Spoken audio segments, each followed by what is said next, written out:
Laimīgā, nodomāja kafejnīcas īpašniece, vērojot slavenu aktrisi, kas bija apsēdusies kafejnīcā pie galdiņa.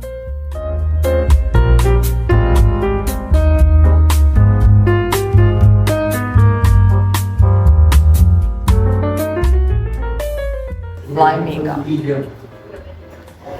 Skaisto, izskatās miljonu vērta. Vienīgās rūpes, kā izķert jauno briljantu kolekciju, kā izvēlēties, kurā kurortā atpūsties, kā izvairīties no pielūdzēju bariem, kā noslēpties no paparācī aiz savas skrāšņās pils augstās sēdes. Bet man galva griežas no piegādēm, nodokļiem, kredītiem, par māju, par jauno mašīnu. Vīram jau sen sava dzīve, bērns auga ar aukli un Maldīvu salās sākas dārgā sezona.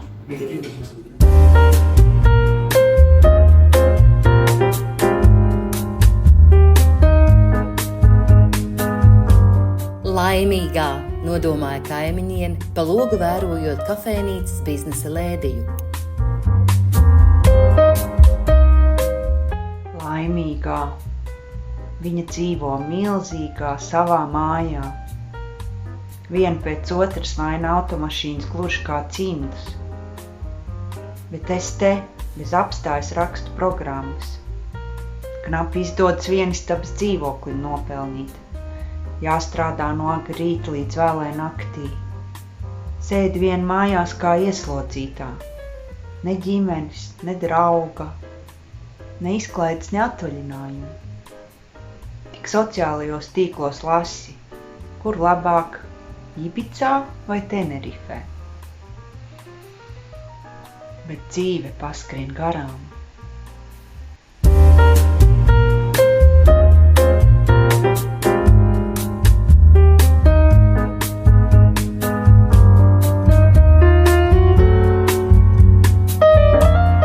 Laimīgā, atceroties par savu draudzeni programmisti, nodomāja friziere, kas vieglām roku kustībām mazgāja klientei matus.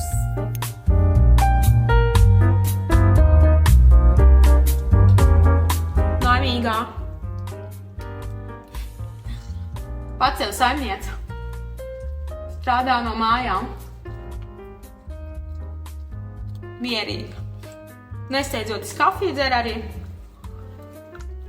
Pietiek pabakstīt ar pirkstu pa klaviatūru un nauda pati nāk. Turklāt ļoti pieklājīga. Grib braukt uz Ēģipti. Grib uz Turciju. Nestē. Cik galvas jāsafrizē. Cik tonnas matu jāsaslauka. Lai sastrādātu kaut nedaudz. Man katram klientam jāizpatīk. Un katrs vēl cenšas nervus sabojāt. Vakarā uz kājām knapi turos. Vakariņas vīram jāsagatavo un vēl jāmazgā.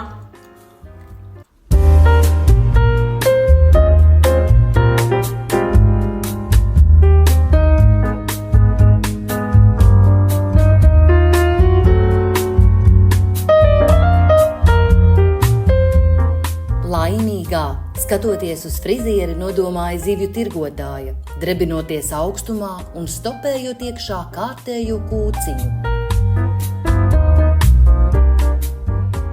Laimīgā, stāv tur, siltumā, pucē savas meitenes. Pēc naudu bašu kabadā, bet es te augstumā un salā. Kā es kā stabi sasaušu, bet pirkstus nevar iztaisnot. Vienīgā iespēja, ko vairāk nopelnīt, kā kādā izdapusi dāmiņa pati negrib sev rokas ķēpēt un palūdz man zivs iztīrīt. Un tad vakarā pēdējiem spēkiem viņi pārvāks uz savu īrēto dzīvokli. Un vienīgais veids, kā sasildīties, ir iedzert šņāvi kopā ar kaimiņu.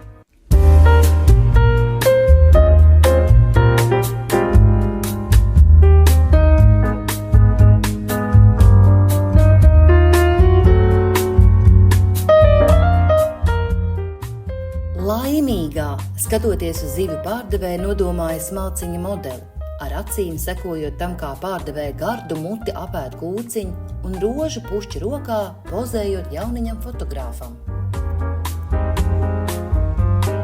Laimīgā, vienmēr pāēdusi, ar baudu štopē saldumus, bet es vienmēr badā, lai saglabātu savu slaidumu. Mūžam kaut kādi gadījumu darbi, un nekad nezini, kad nākamo reizi ēdīsi, kad un ar ko pārnakšņosi. Tu izģērvies tā priekšā, kurš samaksās. Un tā pierodi pie domas, ka esi mūžīgā lieta.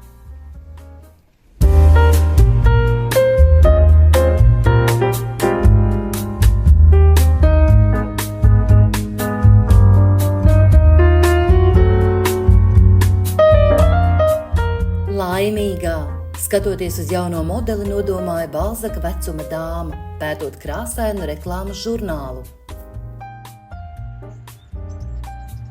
Laimīgā, tāda jauniņa ar smalciņu figūru un sapņainu skatienu.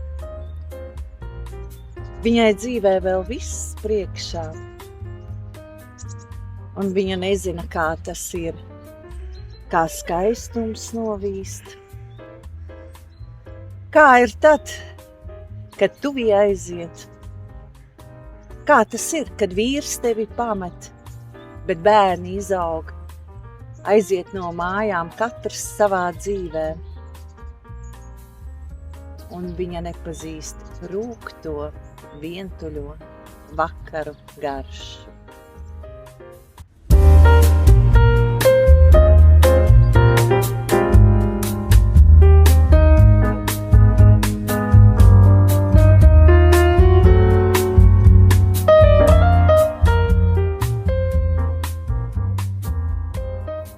Laimīgā, skatoties uz eleganto sievieti, nodomāja vientuļa večiņa, kas pie krūma liek ēdienu klaņojošajam kaķim.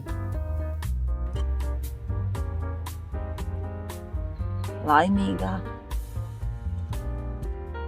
vēl skaista un diezgan jauna, vēl vesela un spēka pilna.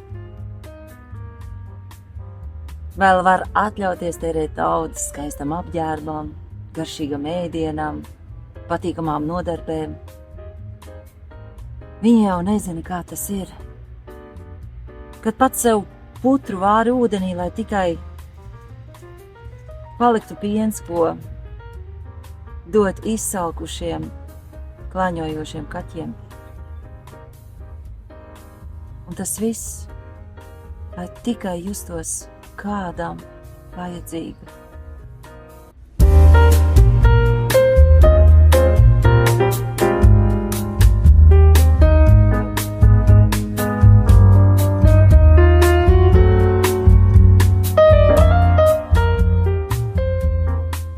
Laimīgā, skatoties uz večiņu ar kaķi, nodomāja jauna klaidone ar bērnu. Laimīgā, pēc kā viņa var izklaidējoties barot svešu kaķi. Man pat bērnam nav ko ēst dot. Kaut kur taču viņi dzīvo, kaut kur taču viņi vēra savu putu. Viņi jau nezina, kā tas ir, kad tev nav nekā sava. Kā tas ir ubagot, kā tas ir bēgt no policistiem un klaiņojošiem suņiem. Varbūt jau sen vajadzēja upē mesties, tikai bērna dēļ šeit vēl esmu.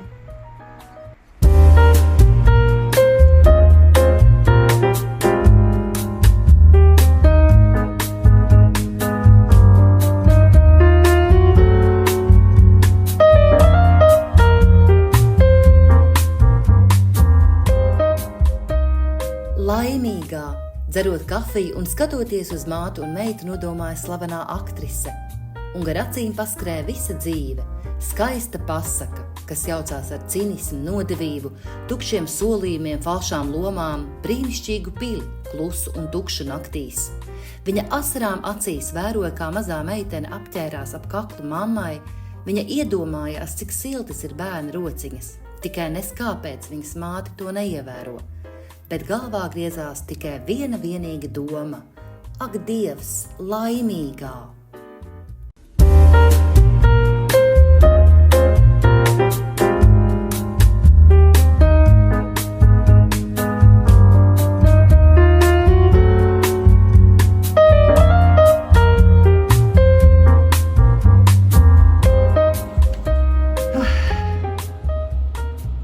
Laimīgās.